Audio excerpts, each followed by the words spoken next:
دیگر خبریں۔ صدر مملکت آصف علی زرداری نے وہاڑی میں خطاب کرتے ہوئے کہا کہ جیل غیرت سے کاٹی جاتی ہے۔ جیل سے نکلتے ہی مجھے ہارٹ اٹیک ہوا۔ اگر جیل نہیں کاٹ سکتے تو کوئی آسان کام کر لیں۔ 4 سال بانی کی نہیں، فیض حمید کی حکومت تھی۔ فیض حمید کو کیا پتہ کیسے حکومت کرنی اور ریلیف کیسے دینا ہے۔ بانی کو بھاشن دینے کی عادت تھی۔ اس شخص کو جیل میں صرف 1.5 سال ہوئے۔ اس کا بیٹا کہہ رہا ہے کہ کال پر بات نہیں کرائی جاتی۔ میں نے 14 سال جیل کاٹی۔ کشمیر پاکستان کی شہرگ ہے، کوئی سمجھوتا نہیں ہو سکتا۔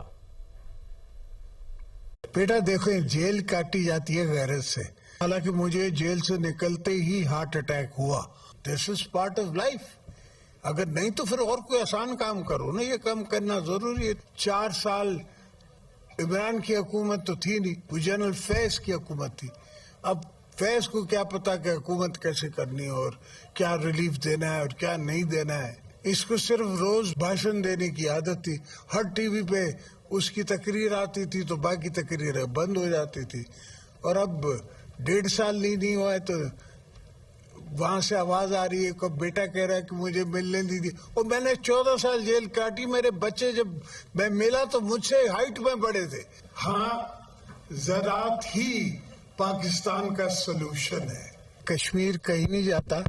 کشمیر جو ہے وہ ہمارا پیپلز پارٹی کے منشور میں ہے کہ یہ ہماری شاہ رگ ہے، اور کشمیر نہیں تو پاکستان بھی نہیں۔